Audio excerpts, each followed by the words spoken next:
అనుమానంతో ఆ ఇంటి పైకప్పు పెంకులు తీసి చూస్తే ఇద్దరు అమ్మాయిల డెడ్ బాడీలు కనిపించాయి. కానీ ఆశ్చర్యకరమైన విషయం ఏంటంటే అంతకుముందు వారిని ఆ ఊరిలో ఎప్పుడూ చూడలేదు. ఆ ఇంట్లో ఉండాల్సిన నలుగురు వ్యక్తులు కనిపించడం లేదు. కానీ వీరెవరో ఆ ఇంట్లో శవాలుగా పడి ఉన్నారు. ఆ మిస్టరీ ఏంటో తెలుసుకోవడానికి పోలీసులు రంగంలోకి దిగాక కేసు మరో మలుపు తిరిగింది. ఇంతకీ ఆ ఇంట్లో మరణించింది ఇద్దరా, నలుగురా, లేక అంతకంటే ఎక్కువ మందా? ఒక సామాన్య కూలీ ఇంట్లో జరిగిన క్రూరమైన విషయాలను వింటే ప్రతి ఒక్కరి గుండె తరుక్కుపోతుంది. ఆ రోజు 2008 జూలై 23. అది కేరళలోని అమయూర్ అనే గ్రామం. ఉదయం సుమారు 7:30 కావస్తోంది. సిద్దిక్ అనే వ్యక్తి తన ఇంటి ముందు వరండాలో కూర్చుని పేపర్ చదువుతున్నాడు.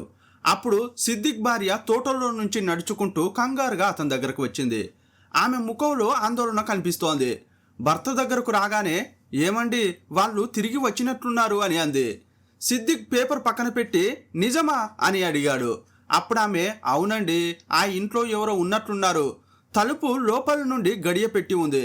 నేను ఎంత పిలిచినా కూడా ఎవరూ పలకడం లేదు. అందువల్ల మీరు ఒక్కసారి వచ్చి చూడండి అని అంది. ఆమె చెబుతున్నదంతా వారి మరో ఇంటి గురించి. ఆ ఇంటిని ఈ సిద్దిక్ దంపతులు రజికుమార్ అనే వ్యక్తి యొక్క కుటుంబం ఉండడానికి ఇచ్చారు. రజికుమార్ వీరి తోటలోనే రబ్బర్ పాలు తీసే పని చేస్తుంటాడు. భార్య పట్టుబట్టడంతో సిద్దిక్ ఆమెతో కలిసి తమ ఇంటి నుంచి కాస్త దూరంలోనే ఉన్న ఆ ఇంటి దగ్గరకు వెళ్ళాడు. మెయిన్ డోర్ను గట్టిగా కొట్టాడు. కానీ లోపల నుంచి ఒక్క మాట కూడా వినిపించలేదు. గత కొన్ని రోజులుగా ఈ ఇంటికి బయట నుంచి తాళం వేసి ఉండేది. కానీ ఇప్పుడు లోపల నుంచి గడియ పెట్టి ఉందని సిద్దికి భార్య గుర్తు చేసింది. అప్పుడు సిద్దికి ఏమన్నాడంటే, ఒకవేళ రజికుమార్ వెనక వైపు ఉన్న తలుపు తీసుకుని వేకువజామునే రబ్బరు కోయడానికి తోటలోకి వెళ్ళి ఉంటాడేమో అని సిద్దిక్ అన్నాడు. కానీ అతని భార్య ఏమందంటే, నేను తోటలో కూడా చూశాను, అతను ఎక్కడా కనిపించలేదు అని అంది. ఆ మాటలతో సిద్దిక్ మధ్యలో అనుమానం మొదలైంది. ఏం చేద్దామా అని వారు ఆలోచిస్తుంటే మరో ఇద్దరు పొరుగువారు అక్కడికి వచ్చారు. అంతా కలిసి మళ్ళీ ఆ ఇంటి తలుపులను కొట్టారు. కానీ ఎలాంటి స్పందన లేదు. లోపల ఏదో జరుగుతోందన్న అనుమానం వారిలో టెన్షన్ను పెంచింది. కొన్ని రోజులుగా బయట తాళం ఉండాల్సిన చోట ఇప్పుడు లోపల గడియ పెట్టి ఉండడం అనేది ఒక మిస్టరీ లాగా అనిపించింది. అప్పుడు సిద్దిక్, నేను పైకెక్కి లోపల ఏముందో చూస్తా అన్నాడు. నెమ్మదిగా కప్పు పైకి ఎక్కి 2 పెంకులను తీసి లోపలికి తొంగి చూశాడు. కింద ఉన్న గది స్పష్టంగా కనిపిస్తోంది. కానీ అక్కడ ఎవరూ లేరు. అప్పుడు సిద్దిక్ దూలాన్ని గట్టిగా పట్టుకుని నెమ్మదిగా గదిలోకి దూకాడు. మెయిన్ డోర్కు లోపల నుంచి పెట్టిన తలుపు గడియను తీశాడు. వెంటనే సిద్దిక్ భార్య మరో 2 నైబర్సు లోపలికి అడుగు పెట్టారు. వంటగది నుంచి హాల్ వరకు వచ్చారు. పక్కనే బెడ్రూమ్ తలుపు మూసి ఉంది. ఆ నలుగురు బెడ్రూమ్ తలుపును నెమ్మదిగా తోశారు. అందులోని దృశ్యం చూసిన మరుక్షణమే గజ్జున వణికారు. ఎందుకంటే అక్కడ 2 అమ్మాయిలు మంచం మీద బోర్లా పడి ఉన్నారు. వారి తలలు మంచం అంచు నుంచి కిందకు వేలాడుతున్నాయి. ఇంకొంచెం కిందకు జరిగితే వాళ్ళ తలలు నేలకు తగిలేలా ఉన్నాయి. ఆ భయంకరమైన దృశ్యాన్ని చూసిన సిద్దిక్ భార్య గట్టిగా కేకలు వేస్తూ మంచం దగ్గరకు పరిగెత్తింది. ఆ పిల్లలను నిశితంగా గమనించింది. నిజానికి ఆ పిల్లలను వాళ్ళు అంతకుముందు ఎప్పుడూ చూడలేదు. రజికుమార్, లిసి దంపతులకు 4 పిల్లలు. వారిలో 3 అమ్మాయిలు కాగా 1 అబ్బాయి ఉన్నాడు. కానీ ఈ సిద్దికి కుటుంబానికి 2 పిల్లలు మాత్రమే తెలుసు. ఇప్పుడు మంచంపై పడి ఉన్న 2 అమ్మాయిలను ఇంతకు ముందు చూసిందే లేదు. అందువల్ల ఒకవేళ వీరు తాము ఇంతకు ముందెప్పుడూ చూడని ఆ 2 పిల్లలైనా వీరు అని సందేహం కలిగింది. డెడ్ బాడీలను టచ్ చేయకుండా వెంటనే పోలీసులకు ఫోన్ చేశారు. కాసేపట్లోనే అక్కడికి పోలీసులు వచ్చారు. ఈ విషయం తెలిసి పల్లెవాసులు అంతా ఇంటి ముందు గుంపులు గుంపులుగా చేరారు. పోలీసులు లోపలికి అడుగుపెట్టినప్పుడు ఆ బెడ్రూమ్లో వారు చూసిన దృశ్యం అత్యంత హృదయ విదారకంగా ఉంది. ఆ అమ్మాయిల మృతదేహాలను చూడగానే అక్కడ ఏదో దారుణం జరిగిందని, ఆ మరణాల వెనుక ఏదో భయంకరమైన మిస్టరీ దాగి ఉందని పోలీసులకు అర్థమైంది. చనిపోయిన ఆ 2 అమ్మాయిలు ఎవరు అన్నదే ఇప్పుడు పోలీసుల ముందున్న అతిపెద్ద ప్రశ్న. సిద్దిక్ ఆ పిల్లలను అంతకుముందు ఎప్పుడూ చూడలేదు. కానీ అతని భార్య ఇచ్చిన సమాచారం కేసులో కీలక మలుపుగా మారింది. ఆ పిల్లల ఫోటోలను తను గతంలో చూశానని, వీరు రజికుమార్ పిల్లలేనని ఆమె పోలీసులకు చెప్పింది. 2007లో భార్య లిసి, 10 ఏళ్ల కొడుకు, 3 ఏళ్ల పాపతో కలిసి ఆ ఇంట్లోకి రజికుమార్ వచ్చాడు. అయితే చనిపోయి పడి ఉన్న ఈ 2 అమ్మాయిలు కొట్టాయంలోని ఒక మఠంలో ఉంటూ చదువుకుంటున్నారు. పెద్ద అమ్మాయికి 12 ఏళ్ళు, రెండో అమ్మాయికి 9 ఏళ్లు ఉంటాయని లిసి ఇంతకు ముందు తనకు చెప్పిందని సిద్దిక్ భార్య పోలీసులకు వివరించింది. ఇంకోవైపు ఫోరెన్సిక్ నిపుణులు శాస్త్రీయంగా ఆధారాలు సేకరిస్తున్నారు. అదే సమయంలో రజికుమార్ కుటుంబం గురించి సిద్దిక్ భార్య మరికొన్ని కీలక విషయాలు చెప్పింది. సార్, సుమారు 2 వారాల క్రితం లిస్సీ ఒక్కతే కొట్టాయం వెళ్ళిందని ఆ సమయంలో బయట ఆడుకుంటున్న 2 చిన్నపిల్లలు నాకు చెప్పారు. సరిగ్గా అదే సమయంలో రజికుమార్ రబ్బర్ పాలు తీసుకుని వచ్చాడు. తను కూడా త్వరలోనే పిల్లలతో కలిసి కొట్టాయం వెళ్తానని, తిరిగి వచ్చేటప్పుడు లిస్సీని 2 పెద్ద పిల్లలను కూడా ఇక్కడికే తీసుకువస్తానని రజికుమార్ చెప్పాడు. అయితే కొన్ని రోజుల క్రితం రాత్రి 9 గంటల సమయంలో రజికుమార్ ఒక్కడే కంగారుగా వచ్చి కూర అడిగాడు. తాము ఊరు నుండి వచ్చేసరికి చాలా ఆలస్యమైందని, అందువల్ల కాస్త కూర వేయమని అడిగాడు. ఆ రోజు సిద్దిక్ భార్య పుట్టగొడుగుల కూర వండింది. సిద్దిక్ భార్య ఎంతో ఆప్యాయంగా ఆ కూరను అతనికి ఇచ్చింది. ఈ వివరాలన్నీ విన్న పోలీసులు రజికుమార్ కూర కోసం వచ్చినప్పుడు తన కుటుంబం కూడా వచ్చిందని ఏమైనా చెప్పాడా అని అడిగారు. దానికి ఆమె, లేదు సార్, అతను ఒక్కడే మా ఇంటికి వచ్చాడు. నేను కుటుంబం గురించి అడిగితే 17వ తేదీన లేచి పిల్లలు అంతా కలిసి వస్తారని చెప్పి వెళ్ళిపోయాడు అని సమాధానం ఇచ్చింది. మరుసటి రోజు అతను ఎప్పట్లాగే తోటలో పనిచేశాడు. ఆ తర్వాత అతను గాని అతని కుటుంబం గాని ఎవరికీ కనిపించలేదు. ఇల్లు కూడా తాళం వేసి ఉంది.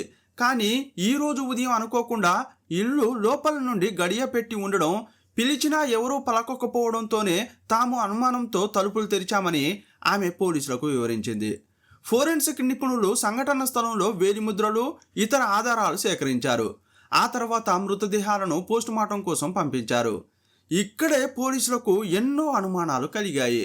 ఆ ఇంట్లో ఉండాల్సిన రజికుమార్, అతని భార్య లిస్సీ, వారి కొడుకు, కూతురు అని 4 కనిపించడం లేదు.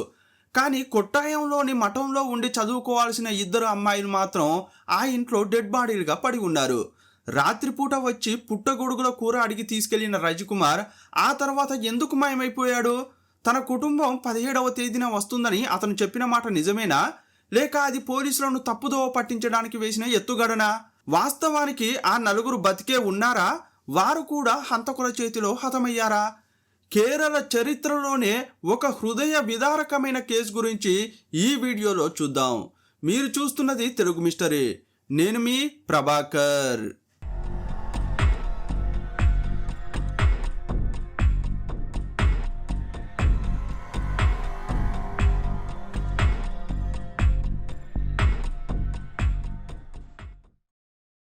పోలీసుల విచారణ ఇప్పుడు మరింత వేగవంతమైంది. ఆ ఇంటి చుట్టుపక్కల ఉన్న ప్రతి ఒక్కరిని పోలీసులు క్షుణ్ణంగా ఆరా తీయడం మొదలుపెట్టారు. సరిగ్గా అదే సమయంలో ఒక లేడీ నుండి పోలీసులకు అత్యంత కీలకమైన సమాచారం అందింది. ఆమె భర్త కోయంబత్తూరులో పనిచేస్తూ రోజు రాత్రిపూట ఆలస్యంగా ఇంటికి వస్తుంటాడు. జూలై 22వ తేదీ రాత్రి, అంటే మృతదేహాలు దొరకడానికి సరిగ్గా ఒక రోజు ముందు రాత్రి 9 గంటల సమయంలో ఒక ఆటో ఆగిన శబ్దం వినిపించింది. తన భర్త వచ్చాడేమోనని ఆమె బయటకు వచ్చి చూసింది. బస్టాండ్ దగ్గర ఆగిన ఆ ఆటో నుండి మొదట రజికుమార్ దిగడం ఆమె కళ్ళారా చూసింది. అతని వెనుకే 2 అమ్మాయిలు కూడా దిగారు. వచ్చిన వ్యక్తి తన భర్త కాదని నిర్ధారించుకున్న ఆ లేడీ లోపలకు వెళ్ళిపోయింది. కానీ మరుసటి రోజు ఉదయం ఆ 2 అమ్మాయిలు శవాలై కనిపించారన్న వార్త వినగానే ఆమె గుండె ఒక్కసారిగా ఆగిపోయినంత పనైంది. అందువల్లే సంఘటన స్థలంలో పోలీసులను చూడగానే ఈ విషయం చెప్పింది. ఆమె చెప్పిన సమాచారం పోలీసులకు ఒక పెద్ద క్లూగా మారింది. చనిపోయిన ఆ 2 అమ్మాయిలతో కలిసి రజికుమార్ ఆ రాత్రి ఆటోలో దిగాడంటే తెల్లవారేసరికి వారు మరణించడం వెనుక ఖచ్చితంగా అతని హస్తం ఉందనే అనుమానం కలిగింది. అసలు ఆ రాత్రి ఏం జరిగింది? రజికుమారే తన సొంత బిడ్డలను కిరాతకంగా చంపేశాడా? ఒకవేళ అదే నిజమైతే అతను ఇప్పుడు ఎక్కడ ఉన్నాడు? ఈ ప్రశ్నలకు సమాధానం దొరకాలంటే రజికుమార్ దొరకాలి. అతని కోసం పోలీసులు తీవ్రంగా గాలించారు. రజికుమార్ బంధువుల ఇళ్లకు వెళ్ళి అతను ఉన్నాడేమోనని వెతికారు. కానీ అతను ఏ బంధువుల ఇంటికి వెళ్ళలేదని తేలిపోయింది. ఇదే క్రమంలో అతని గురించి విచారిస్తున్న కొద్దీ విస్తుపోయే విషయాలు బయటపడ్డాయి. రజికుమార్ సామాన్య కూలీ కాదు. అతను బీఎస్సీ కెమిస్ట్రీ చదివిన పట్టభద్రుడు. కంప్యూటర్ అప్లికేషన్స్లో పోస్ట్ గ్రాడ్యుయేషన్ డిప్లొమా కూడా చేశాడు. ఒకప్పుడు ఒక పేరున్న లాయర్ దగ్గర బెంచ్ క్లర్క్గా ఏళ్ల తరబడి పనిచేశాడు. అంతటి విద్యావంతుడు, మంచి ఉద్యోగం చేసిన వ్యక్తి ఏడాది క్రితం తన ఊరు వదిలిపెట్టి ఈ రబ్బర్ తోటకు వచ్చి పాలు తీసే కూలీగా మారిపోయాడు. ఒక క్లర్కు స్థాయి వ్యక్తి ఇలా కష్టపడి పనిచేసే కూలీగా మారడం అతని బంధువులకు వింతగా అనిపించింది. పోలీసులకు కూడా అతని ప్రవర్తనలో ఏదో డిఫరెంట్ కనిపించింది. సైబర్ సెల్ సాయంతో అతని మొబైల్ నంబర్ను ట్రాక్ చేయడం మొదలుపెట్టారు. ఇదే సమయంలో పోలీసులు ఆ ఇంటిని మరోసారి క్షుణ్ణంగా తనిఖీ చేయాలని నిర్ణయించుకున్నారు. ఈసారి వారు ఆ గదిలోని ప్రతి అంగుళాన్ని పరిశీలించారు. ఆ తనిఖీలో పోలీసులకు ఒక భయంకరమైన విషయం తెలిసింది. ఆ ఇంటి లోపల ఎవరో తీవ్రంగా పెనుగులాడినట్లు, ఒకరినొకరు నెట్టుకున్నట్లు స్పష్టమైన గుర్తులు కనిపించాయి. మొదటిసారి శవాలను చూసినప్పుడు ఎవరు ఈ కోణంలో ఆలోచించలేదు. కానీ ఆ పెనుగులాట గుర్తులు చూడగానే ఇన్వెస్టిగేషన్ ఆఫీసర్లకు అనుమానం కలిగింది. రజికుమార్ కేవలం ఆ ఇద్దరు అమ్మాయిలను మాత్రమే చంపాడా, లేక తన భార్య లిస్సీని, మరో ఇద్దరు పిల్లలను కూడా చంపేసి ఉంటాడా అనే అనుమానం కలిగింది. ఒకవేళ వారిని కూడా చంపేస్తే ఆ మృతదేహాలు ఎక్కడా అని ఆలోచించారు. ఇప్పుడు ఈ కేసు ఊహించని మలుపులు తిరుగుతూ పోలీసులను తికమెక్క పెడుతోంది. వెంటనే ఆ ఇంటి పరిసరాలను గాలించడం మొదలుపెట్టారు. చుట్టుపక్కల ఉన్న ఇల్లు, దట్టంగా పెరిగిన రబ్బరు తోట, ఇలా ప్రతి అంగుళాన్ని జల్లెడబట్టారు. వెతికి అలసిపోయిన పోలీసులు తిరిగి అదే ఇంటి దగ్గరకు చేరుకుని విచారణ గురించి మాట్లాడుకుంటున్నారు. సరిగ్గా అదే సమయంలో ఇంటి వెనక భాగంలో నిశితంగా గమనిస్తున్న ఒక కానిస్టేబుల్ ఏదో తేడాగా ఉండడం చూసి గట్టిగా కేక వేశాడు. అక్కడ సెప్టిక్ ట్యాంకు ఉంది. ఆశ్చర్యకరంగా ఆ ట్యాంకు చుట్టూ పెద్ద ఎత్తున ఈగలు ముసురుకుంటున్నాయి. మామూలుగా సెప్టిక్ ట్యాంకుల దగ్గర ఈగలు ఉండడం సహజమే, కానీ అక్కడ కనిపిస్తున్న దృశ్యం ఏదో కీడుని శంకిస్తోంది. వెంటనే ఆ ట్యాంకు మూతను పక్కకు జరిపారు. అప్పుడు ఒక్కసారిగా బయటకు వచ్చిన దుర్వాసన అక్కడున్న వారందరినీ ఉక్కిరి బిక్కిరి చేసింది. ఆ వాసన పీల్చగానే లోపల ఏదో కుళ్ళిపోయిన శవం ఉందన్న విషయం అందరికీ అర్థమైపోయింది. ట్యాంక్ లోపలికి టార్చ్ వేసి చూడగా కుళ్ళిపోయిన స్థితిలో ఒక లేడీ మృతదేహం కనిపించింది. శవాన్ని బయటకు తీసి చాప మీద పడుకోబెట్టారు. ఆ డెడ్ బాడీని చూసిన సిద్దిక్ భార్య ఒక్కసారిగా షాక్కు గురైంది. సార్, ఈమె లిసి, రజికుమార్ భార్య అని అరిచింది. ఆల్రెడీ ఇద్దరు ఆడపిల్లల మృతదేహాలు దొరికాయి, ఇప్పుడు తల్లి శవం దొరికింది. ఈ దారుణాలను చూసి పలువురు పలు విధాలుగా మాట్లాడుకుంటున్నారు. ఇదే సమయంలో అటాప్సీ రిపోర్టు వచ్చింది. ఆ నివేదికలోని అంశాలు చదివిన పోలీసులు ఇదేం దారుణం రా బాబు అనుకున్నారు. ఆ ఇద్దరు అమ్మాయిలను గొంతు నులిమి చాలా క్రూరంగా చంపేశారు. అంతకు మించి దారుణం ఏంటంటే 12 ఏళ్ల పెద్ద అమ్మాయి చనిపోవడానికి ముందు లైంగిక దాడికి గురైందని ఆ రిపోర్టులో తేలింది. ఆ రిపోర్టు చూసిన పోలీసులు నిర్ఘాంతపోయారు. ఒక తండ్రి తన బిడ్డపై ఇలాంటి దారుణానికి ఒడగడతాడా, లేక బయట వ్యక్తులు ఎవరైనా ఈ దారుణానికి పాల్పడ్డారా అన్నది మిస్టరీగా మారింది. లిస్సీ శరీరం పూర్తిగా కులిపోవడంతో ఆమెపై కూడా లైంగిక దాడి జరిగిందా లేదా అన్నది తేలాల్సి ఉంది. అయితే ఇక్కడే ఇంకో ప్రశ్న తలెత్తింది. అదేంటంటే మిగిలిన ఆ ఇద్దరు చిన్నపిల్లలు ఏమయ్యారు? ఆ ప్రశ్నకు సాయంత్రానికల్లా సమాధానం దొరికింది. సిద్దిక్ తోటలో దట్టంగా ఉన్న పొదల మధ్య 2 ప్లాస్టిక్ సంచులు కనిపించాయి. పోలీసులు ఆ మూటలను విప్పి చూశారు. అందులో 10 ఏళ్ల బాబు, 3 ఏళ్ల పాప మృతదేహాలు ఉన్నాయి. ఆ పసివాళ్లను కూడా చంపి సంచుల్లో కుక్కి అక్కడ పడేశారు. ఆ దృశ్యం చూసి పోలీసుల కళ్ళు కూడా చెమ్మగిల్లాయి. ఒకే కుటుంబంలో 5గురు ఇలా దారుణంగా హత్యకు గురవ్వడం అందరినీ కలిచివేసింది. ఇప్పుడు అందరి దృష్టి తండ్రి రజికుమార్ మీద పడింది. ఒకవేళ హంతకులు రజికుమార్ను కూడా చంపేసి ఎక్కడైనా పడేశారా అన్న అనుమానంతో పోలీసు జాగిలాలు రంగంలోకి దిగాయి. తోటంతా గాలించినా అతని జాడ మాత్రం దొరకలేదు. ఆ రోజుల్లో అమయూర్లో జరిగిన ఈ మారణకాండ కేరళను ఉలిక్కిపడేలా చేసింది. ఎక్కడ చూసినా ఈ దారుణం గురించే మాట్లాడుకునేవారు. ఎంక్వైరీ ముమ్మరంగా సాగుతున్న సమయంలో సైబర్ సెల్ నుండి పోలీసులకు ఒక కీలక సమాచారం అందింది. మాయమైపోయిన రజికుమార్ మొబైల్ ఫోన్ ఆన్ అయింది. అతని ఫోన్ సిగ్నల్ కొట్టాయం ప్రాంతంలో ఉన్నట్లు తెలియగానే ఇప్పుడు పోలీసుల అనుమానం మళ్ళీ రజికుమార్ వైపు మళ్ళింది. తన భార్యను, 4 పిల్లలను చంపేసి రజికుమారే పారిపోయాడా అని అనుకున్నారు. అప్పట్లో ఏ న్యూస్ పేపర్ చూసినా, ఏ టీవీ ఛానల్ చూసినా ఇదే వార్త కనిపించేది, వినిపించేది. ఒకవైపు లిస్సీ మరియు పిల్లల మృతదేహాలకు పోస్ట్ మార్టం జరుగుతుండగా మరోవైపు రజికుమార్ కోసం గాలింపు ముమ్మరం చేశారు. సరిగ్గా అదే సమయంలో ఒక అపరిచితుడి నుండి పోలీస్ స్టేషన్కు ఫోన్ కాల్ వచ్చింది. టీవీల్లో, పేపర్లలో చూపిస్తున్న రజికుమార్ కొట్టాయం బస్టాండ్లో తిరుగుతున్నాడని ఆ వ్యక్తి సమాచారం ఇచ్చాడు. పోలీసులు క్షణం కూడా ఆలస్యం చేయకుండా అక్కడికి చేరుకున్నారు. రజికుమార్ అప్పటికే బస్ ఎక్కి ఎక్కడికో పారిపోవడానికి సిద్ధంగా ఉన్నాడు. కానీ పోలీసులు అతన్ని చుట్టుముట్టి అరెస్ట్ చేశారు. రజికుమార్ దొరకగానే పోలీసులు మొదటగా అతని వేలిముద్రలు సేకరించారు. ఆ ఇంట్లో దొరికిన వేలిముద్రలు, రజికుమార్ వేలిముద్రలు ఒకటేనా అని తేల్చడానికి ఫోరెన్సిక్ నిపుణులు రంగంలోకి దిగారు. కేవలం కొద్ది సమయంలోనే ఆ ఇంట్లో దొరికిన పురుషుడి వేలిముద్రలు రజికుమార్ వేలిముద్రలతో 100% సరిపోలాయి. ఆ ఇంట్లో అతనివి తప్ప ఇంకా వేరే వ్యక్తుల వేలిముద్రలు దొరకనే లేదు. దీంతో పోలీసులు అతన్ని విచారించడం మొదలుపెట్టారు. ఎంక్వైరీలో రజికుమార్ అన్ని ప్రశ్నలకు సమాధానాలు చెబుతున్నాడు. కానీ అతను చెబుతున్న మాటలకు పోలీసులు సేకరించిన ఆధారాలకు ఎక్కడా పొంతన కుదరడం లేదు. అతడు ఏమన్నాడంటే, సార్, ఈ మరణాలతో నాకు ఎలాంటి సంబంధం లేదని చాలా కూలుగా చెబుతుంటే పోలీసులకే ఆశ్చర్యం వేసింది. మరి నీ భార్య కనిపించకపోతే ఎందుకు పోలీసులకు ఫిర్యాదు చేయలేదు అని ప్రశ్నిస్తే నీళ్లు నములుతున్నాడు. అంతేకాదు, 23వ తేదీన తన 2 పిల్లలు శవాలై దొరికారని పేపర్లలో చూసిన ఒక తండ్రిగా అతను అమయూరుకు ఎందుకు రాలేదు? 25వ తేదీన భార్య, మిగిలిన 2 పిల్లల శవాలు దొరికినప్పుడైనా ఎందుకు స్పందించలేదు? ఈ ప్రశ్నలన్నింటికీ రజికుమార్ ఏదో ఒక వంక చెబుతూ తప్పించుకోవాలని చూశాడు. పోలీసులను బురిడీ కొట్టించడానికి ప్రయత్నించాడు. కానీ రజికుమార్ ఊహించని ఒక బలమైన ఆధారం పోలీసుల చేతికి చిక్కింది. అది ఈ కేసు గమనాన్నే మార్చేసింది. మృతదేహాల నుండి సేకరించిన నమూనాలను పరీక్షించిన నిపుణులు ఒక షాకింగ్ రిపోర్ట్ ఇచ్చారు. అత్యాచారానికి గురైన పెద్దమ్మాయి శరీరంపై దొరికిన సీమెన్ నమూనాలు రజికుమార్ సీమెన్ నమూనాలతో సరిపోలాయి. అంటే తన సొంత కూతురిపై పైశాచిక దాడి చేసింది మరెవరో కాదు, కన్న తండ్రి రజికుమారే అని శాస్త్రీయంగా నిరూపితమైంది. ఆ నివేదిక చూడగానే పోలీసుల రక్తం మరిగిపోయింది. అప్పటి వరకు సాదా సీదాగా సాగిన విచారణ ఒక్కసారిగా ఉగ్ర రూపం దాల్చింది. ఆ 5గురిని చంపింది రజికుమారే అన్న విషయంలో పోలీసులకు ఇప్పుడు 100% స్పష్టత వచ్చేసింది. ఒక విద్యావంతుడైన తండ్రి ఇంతటి మృగంలా ఎలా మారాడు? అసలు ఆ రాత్రి ఆ ఇంట్లో ఏం జరిగింది?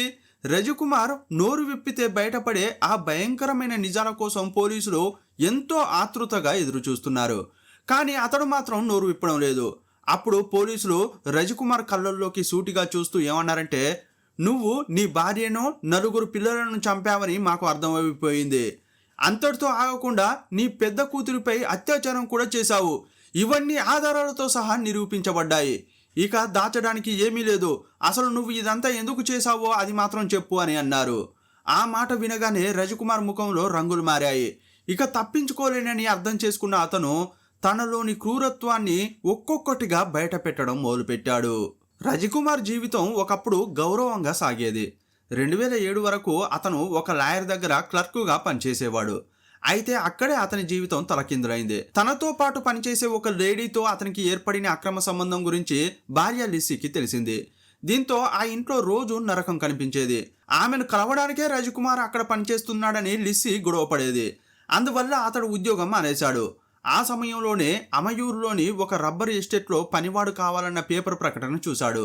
ఇంట్లో జరుగుతున్న ఈ గొడవలు తగ్గుతాయని భార్యను 2 పిల్లలను తీసుకుని ఈ ఇంటికి వచ్చాడు. అయితే తన 2 పెద్ద కూతుర్ల చదువు పాడవకూడదని వారిని కొట్టాయంలోని ఒక స్కూల్ హాస్టల్లో చేర్పించాడు. దాదాపు 7 ఏడాది పాటుగా రబ్బర్ తోటలో పనిచేశాడు. అంతా సజావుగానే సాగుతుంది అనుకుంటున్న సమయంలో, అంటే 2008 జూలై 8వ తేదీన రాత్రిపూట అతనికి ఒక కాల్ వచ్చింది.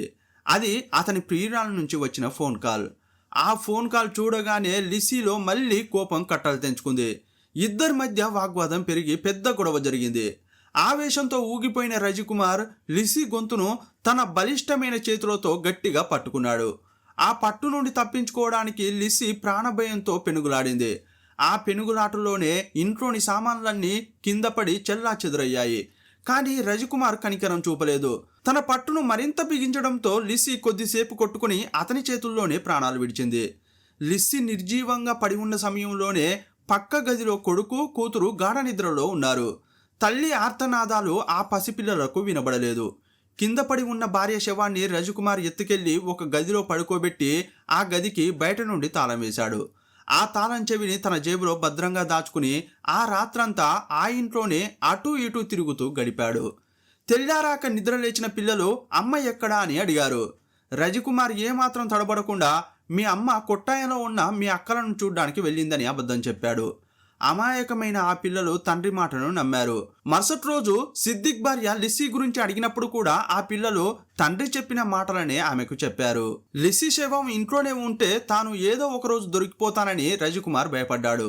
జూలై 8వ తేదీ రాత్రి హత్య జరిగితే 9వ తేదీ పగలు మరియు రాత్రి కూడా ఆ శవం ఇంట్లోనే ఉంది. తల్లి శవం పక్క గదిలో ఉందన్న విషయం తెలియక ఆ 2 పసిపిల్లలు రాత్రి కూడా అక్కడే నిద్రపోయారు.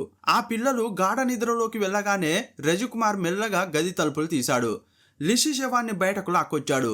చీకట్లో ఎవరికీ కనిపించకుండా వెనక తలుపు తీసి సెప్టిక్ ట్యాంక్ దగ్గరకు వెళ్ళాడు. దాని మూత తీసి లిస్సీని లోపలికి నెట్టేశాడు. ఆ తర్వాత ఏమీ ఎరగనట్టు మళ్ళీ మూత పెట్టేసి గదిలోకి వచ్చి పడుకున్నాడు. ఆ ట్యాంకు వైపు ఎవరూ రారని, కనీసం పిల్లలు కూడా ఆడుకోవడానికి అటువైపు వెళ్ళరని అతనికి బాగా తెలుసు. జూలై 11వ తేదీ ఉదయం కాగానే ఇంట్లో ఉన్న 2 చిన్నపిల్లలను తీసుకుని కొట్టాయం బయలుదేరాడు. హాస్టల్లో ఉంటున్న తన 2 పెద్ద కూతుళ్లను కలిశాడు. చాలా రోజుల తర్వాత తమ్ముడిని చెల్లిని చూడగానే ఆ 2 అమ్మాయిలు కూడా చాలా సంతోషపడ్డారు. ఆ 4 పిల్లలు ఒకరినొకరు కౌగులించుకుని సంబరపడుతుంటే వారి తండ్రి మనసులో మాత్రం ఒక భయంకరమైన స్కెచ్ మొదలవుతోంది. పిల్లలందరూ కలిసి అమ్మ ఎక్కడ అని అడిగినప్పుడు రజికుమార్ ఏమాత్రం తడబడకుండా లిస్సీ తన మేనమామ ఇంటికి వెళ్ళిందని అబద్ధం చెప్పాడు. మమ్మల్ని కూడా అమ్మ దగ్గరకు తీసుకెళ్లవా అని పిల్లలు ప్రాధేయపడ్డారు. తర్వాత చూద్దామని మాట దాటవేశాడు. జూలై 12వ తేదీ వరకు వారిని అక్కడే ఉంచిన రజికుమార్ రాత్రి 8 గంటల సమయంలో కొడుకు చిన్న కూతురిని తీసుకుని తిరిగి అమయూరుకు చేరుకున్నాడు. రాత్రి కావడంతో వంట చేయడం కుదరదని చెప్పి సిద్దికింటికి వెళ్ళి వేడి వేడి పుట్టగొడుగుల కూర తీసుకువచ్చాడు. ఆకలితో ఉన్న ఆ పసిపిల్లలు ఆ కూరను ఎంతో ఇష్టంగా తిని నిద్రపోయారు. సరిగ్గా వారు గాఢ నిద్రలోకి వెళ్ళగానే రజకుమార్ మృగంలా మారాడు. తాను తెచ్చిన కూర ఇంకా వారి కడుపులో అరగక ముందే ఆ 2 పసివాళ్లను కిరాతకంగా చంపేశాడు. ఆ తర్వాత ఆ శవాలను 2 ప్లాస్టిక్ సంచుల్లో కుక్కి గట్టిగా మూటలు కట్టి ఒక గదిలో దాచి తాళం వేశాడు. జూలై 13వ తేదీన తెల్లవారింది. రజకుమార్ ఏ పాపం ఎరగనట్లు మళ్ళీ రబ్బర్ తోటలోకి వెళ్లి పాలు తీశాడు. సిద్దిక్ భార్య ఎదురైనప్పుడల్లా లిస్సీ పిల్లలు ఎప్పుడు వస్తారు అని అడిగేది. వారు 17వ తేదీన వస్తారు అని చెప్పాడు. అలా 13 నుండి 16వ తేదీ వరకు ఆ శవాల మధ్య ఉంటూ పని కూడా చేస్తూ గడిపాడు. 18వ తేదీన మళ్ళీ ఆమె అడిగితే ఇంకో 2 రోజులు పడుతుందట అని చెప్పాడు. జూలై 19 వరకు ఆ ఇంట్లోనే ఉన్న రజికుమార్ ఆ తర్వాత ఇంటికి తాళం వేసి కొట్టాయానికి బయలుదేరాడు. లిస్సీని తీసుకురావడానికి అతను వెళ్ళాడని సిద్దిక్ కుటుంబం అనుకుంది. కానీ రజికుమార్ ప్లాన్ వేరేలా ఉంది. జూలై 22వ తేదీన స్కూల్కు వెళ్ళి మొసలి కన్నీరు కార్చాడు. మా అమ్మ చనిపోయింది, అంత్యక్రియల కోసం పిల్లలను తీసుకువెళ్లాలని నమ్మించాడు. 2 పెద్ద కూతులను తీసుకుని అమయూరుకు బయలుదేరాడు. ఆ 2 అమ్మాయిలు ఆ ఊరికి రావడం అదే మొదటిసారి. రాత్రి 9 గంటల సమయంలో ఆటోలో రజికుమార్ ఆ 2 పిల్లలతో కలిసి దిగడం పక్కింటి లేడీ చూసింది. ఆ అమ్మాయిలను తీసుకుని రజికుమార్ ఆ ఇంట్లోకి అడుగుపెట్టాడు. లోపలికి వెళ్ళగానే ఆ పిల్లలు తమ తల్లి కోసం, తమ్ముడి కోసం, చెల్లి కోసం ఆతృతగా వెతికారు. కానీ వారు అక్కడ కనిపించలేదు. వాళ్ళు ఎక్కడికి వెళ్ళారు అని ఆ అమ్మాయిలు రజికుమార్ను అడిగారు. అమ్మ, తమ్ముడు, చెల్లి రావడానికి ఇంకాస్త టైం పడుతుందని అబద్ధం చెప్పాడు. అప్పటికే ప్రయాణం చేసి టయర్డ్గా ఉన్న ఆ 2 అమ్మాయిలు నిద్రలోకి జారుకున్నారు. నిద్రపోతున్న ఆ అమ్మాయిలను తెల్లవారుజామున సుమారు 4 గంటల సమయంలో అతను హత్య చేశాడు. ఆ బెడ్ మీదే వారిని చంపేశాడు.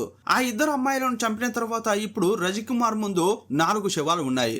మొదట చంపిన 2 పిల్లల శవాలు, చివరగా చంపిన 2 అమ్మాయిల శవాలు. మొదటి 2 శవాలను ఎక్కడైనా పడేయాలని అతను అప్పుడే నిర్ణయించుకున్నాడు. తెల్లవారక ముందే ఆ 2 మూటలతో ఇంటి నుండి బయటకు రావాలని అనుకున్నాడు. ఈసారి మెయిన్ డోర్ తలుపులను లోపల నుండి గడియపెట్టి వెనక తలుపులు తెరిచాడు. నెమ్మదిగా బయటకు వచ్చాడు. ఆ 2 మూటలను బయట పెట్టిన రజికుమార్ వెనక డోర్కు తాళం వేసి ఆ మూటలను తీసుకుని తోట వైపు నడిచాడు. రబ్బరు పాలు తీయడానికి రోజు ఆ తోటకు వచ్చే రజికుమార్కు తోట చివరన పిచ్చి మొక్కలు దట్టంగా పెరిగిన ఒక చోటు తెలుసు. అక్కడికి సాధారణంగా ఎవరూ వెళ్ళరు. ఆ ప్లాస్టిక్ సంచులను అక్కడ పడేసి తిరిగి ఇంటికి వెళ్లకుండా నేరుగా టౌన్కు వెళ్ళిపోయాడు. అతని మనసులో ముందు రోజు రాత్రి తన 2 కూతుళ్లను చంపిన దృశ్యం అతని కళ్ళ ముందే కదలాడింది. అందుకే టౌన్లో కాసేపు తిరిగి ఆ తర్వాత ఇంటికి వెళ్ళాలని అనుకున్నాడు. అతను టౌన్లో తిరుగుతున్న సమయంలోనే ఇంటి ముందు తాళం లేదనే విషయం సిద్దిక్ భార్య గమనించింది. అదే చివరికి ఆ ఇల్లు తెరవడానికి దారితీసింది. ఇదే సమయంలో టౌన్లో ఉన్న రజికుమార్కు తన ఇంట్లో పిల్లల శవాలు దొరికాయనే విషయం తెలిసింది. ఆ విషయం తెలియగానే అతను కొట్టాయానికి పారిపోయాడు. కొట్టాయం చేరుకుని తన ప్రియురాలతో కలిసి ఉన్నాడు. రజికుమార్ తన నేరాన్ని స్పష్టంగా ఒప్పుకున్నాడు. కానీ అతను ఒప్పుకోని విషయం ఒకటి ఉంది. అదేంటంటే తన 12 ఏళ్ల కూతురిపై అత్యాచారం చేసిన విషయం. పోలీసులు ఆ విషయం గురించి అడిగినప్పుడు తాను అలా చేయలేదని గట్టిగా చెప్పాడు.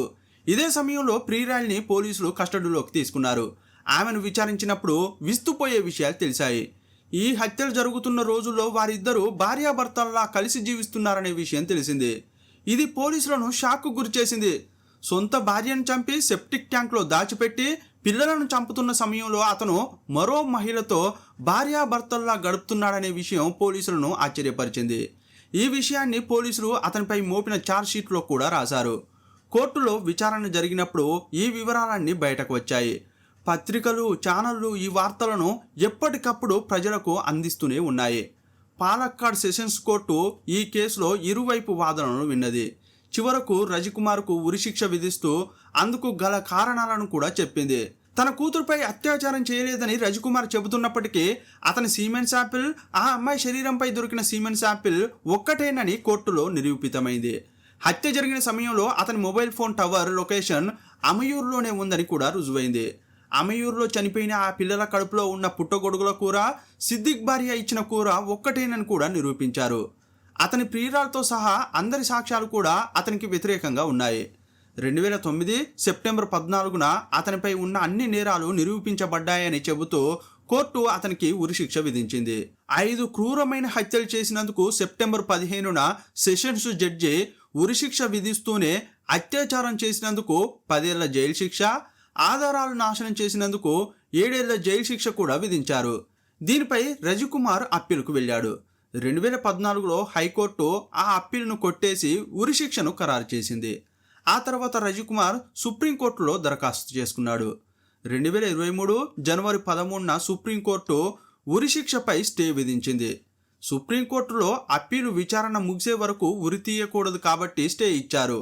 విచారణ పూర్తయ్యాక ఉరిశిక్షను జీవిత ఖైదుగా మారుస్తూ సుప్రీంకోర్టు తీర్పునిచ్చింది. దానికి కారణం ఏంటంటే 2008లో అరెస్ట్ అయినప్పటి నుండి 2023 వరకు జైలులో రజికుమార్ ప్రవర్తన చాలా గౌరవప్రదంగా ఉందని జైలు అధికారులు నివేదిక ఇచ్చారు. తన భార్యను, 4 పిల్లలను చంపిన వాడిలో ఉండాల్సిన నేర స్వభావం ఏదీ జైలులో కనిపించలేదని చెప్పారు. అతని మంచి ప్రవర్తనను పరిగణనలోకి తీసుకుని ఉరిశిక్షను జీవిత ఖైదుగా మార్చారు. కానీ జడ్జిలు ఒక ముఖ్యమైన మాట చెప్పారు: రజికుమార్ చనిపోయే వరకు జైలులోనే ఉండాలని. అదే సుప్రీంకోర్టు ఇచ్చిన తీర్పు. రజికుమార్ ఒక విద్యావంతుడు. కానీ ఆ రాత్రి ప్రియురాల నుండి వచ్చిన ఒకే ఒక్క ఫోన్ కాల్ విచక్షణను కోల్పోయేలా చేసింది. భార్యతో జరిగిన చిన్న గొడవలో ఆమె మెడను పట్టుకున్న ఆ నిమిషం అతని జీవితాన్నే కాకుండా 5గురి ప్రాణాలను బలి తీసుకుంది. కోపం అనేది ఒక్క క్షణం మాత్రమే ఉంటుంది. కానీ ఆ క్షణంలో మనం తీసుకునే నిర్ణయం 100 ఏళ్ల జీవితాన్ని, పచ్చని కుటుంబాన్ని బూడిద చేస్తుంది. ఆవేశాన్ని అదుపులో ఉంచుకోకపోతే మనిషి మృగం కంటే హీనంగా తయారవుతాడు. ఈ కేసులో విలన్ రజికుమార్ అయితే ఆ వినాశనానికి బీజం వేసింది అక్రమ సంబంధం. ఒక పరాయి మహిళ కోసం తన భార్యతో గొడవపడడం చివరకు హత్యకు దారితీసింది. తన సుఖం కోసం తన కుటుంబాన్ని, పిల్లలను అడ్డు తొలగించుకోవాలనుకున్న అతని స్వార్థం చాలా భయంకరమైంది. నమ్మకం మీద నిలబడేదే సంసారం.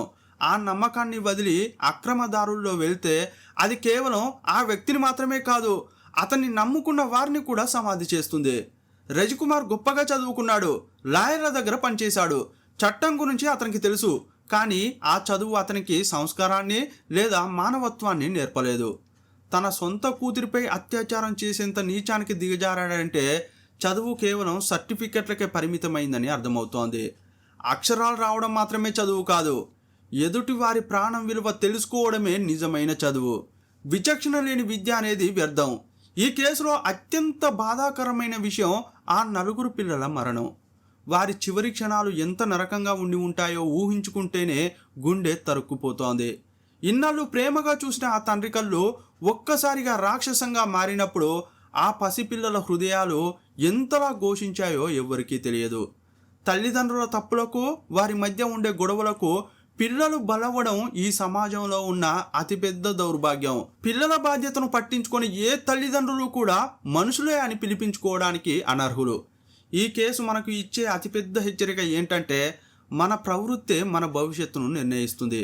ఒక వ్యక్తి తన బాధ్యతలను మరిచి వావి వరుసలు లేకుండా స్వార్థంతో ప్రవర్తిస్తే చివరకు మిగిలేది జైలు గోడలు లేదా మరణశిక్ష మాత్రమే. ఈ కేసుపై మీ అభిప్రాయం ఏంటో కామెంట్ బాక్స్లో రాయండి. మరో వీడియోలో మళ్ళీ కలుసుకుందాం.